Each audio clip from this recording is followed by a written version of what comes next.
Hey, thanks for joining me today. This is Angela Carter, and I'm going to show you how to make this really cute card.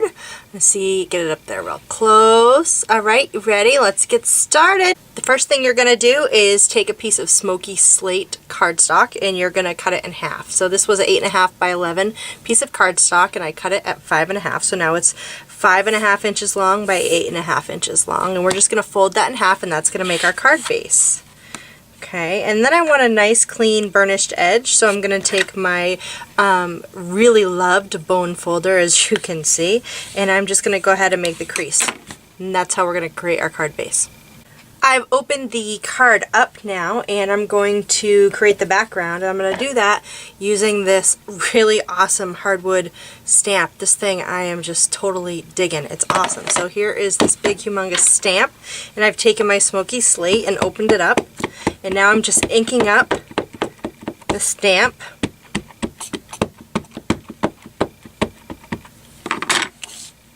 And I'm just going to go ahead and put that over the entire card front. Now that I've got my card base all ready to go, I'm going to take my Tangerine Tango, which is 2 1/4 by 5.5, and I've got Bermuda Bay cardstock, and that's 2 by 5.5, and I'm going to glue those together.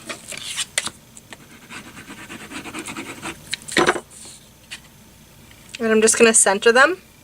Now that I've got these two pieces together, what I'm going to do is take them while they're sealed together and I'm going to run them through this embossing folder, which is the honeycomb embossing folder, and this is by Stampin' Up.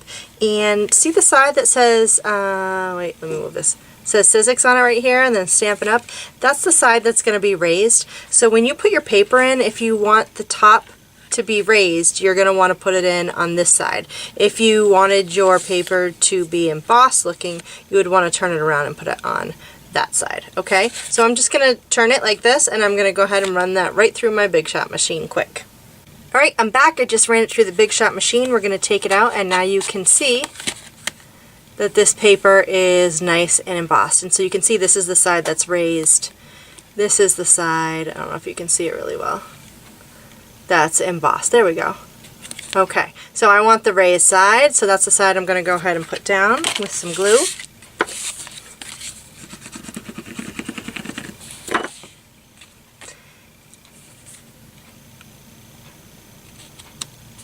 So as you can see here, I've got some leftover scrap piece of paper. You always want to hang on to these because you want to get as much use out of the paper as you can. And I've got this awesome Just Saying stamp set from Stampin' Up. It's got a lot of really cool sayings, and I've got the word bubble framelits to go with them to cut them out in the Big Shot. So I'm just going to get these stamped up so you can see what they look like. Alright, you can see that I've stamped these and we're ready to go. Now you're going to also notice that I stamped this twice and I'll show you why. If you have not used the magnetic platform yet, you're going to want to get it. This thing is the bomb. Alright, so I'm going to start with this. I'm going to put this down on my Big Shot and then I'm going to put my sandwich plate down. You can see that's also very well loved. And I'm going to put my paper right on top of that. Now, these word bubble framelits are so cute. So I'm going to take this one. I'm basically just going to match these up on top of here, and you can see because it's magnetic that it's not moving, which is great because then you don't have to worry about it moving once you get it all placed and where you want it. And you can also see that I'm going to be able to put these on here all at the same time, so rather than run it through the Big Shot a whole bunch of times, I'm only going to have to run it through once. The reason why I stamped this twice is because this is the little bubble piece for here.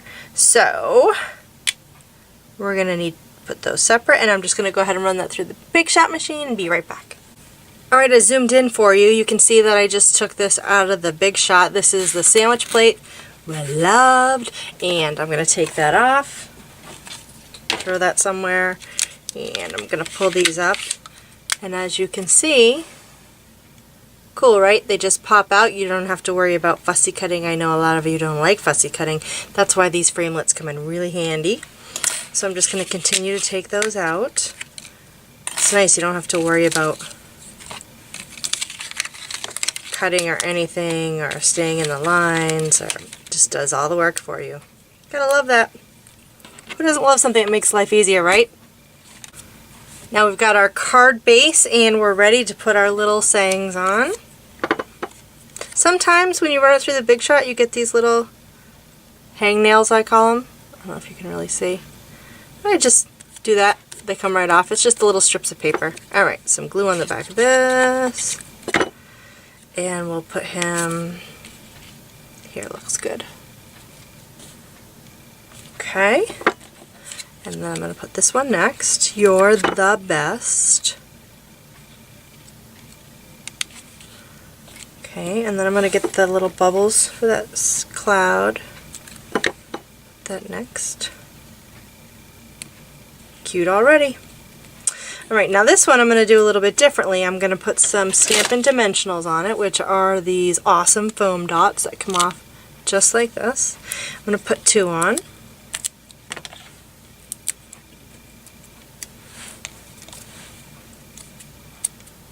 And I'm going to go ahead and put him right here. And guess what? See, this is the original. I forgot to put the string down. So let's see how I can maneuver that. Alright, my friends, this little guy was not totally dry, so I'm just going to wrap some string around him. Here we go. Wrap it around 3 times. 3. Okay, then I'm going to even them out and tie a knot.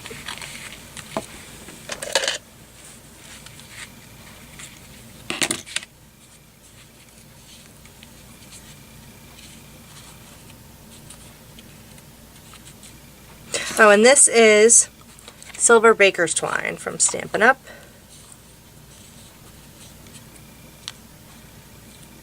There we go, and I'm just going to trim the edges. My craft scissors, I'm going to put a little extra glue under there to keep it down.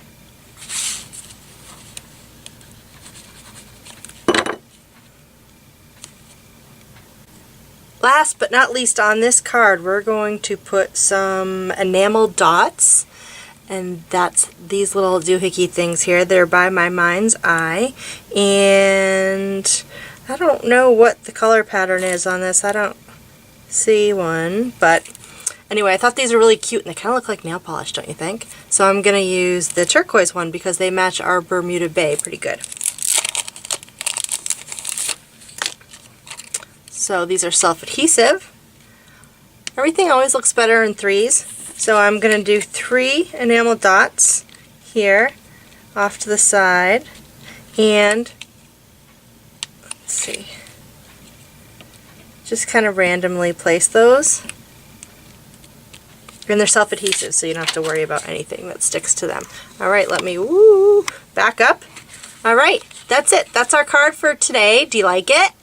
I think it came out really cute. Here's the original. And then the only thing I didn't do on this card that I did on this one was I went ahead and put a piece of natural ivory cardstock in here and just punched the edge to finish it off. Alright, if you have any questions, I'd love it for you to give me holler out at angelasinklink.com. You can email me or leave a message on my blog or on my YouTube channel, and I'd be happy to hear from you. So, thanks for watching.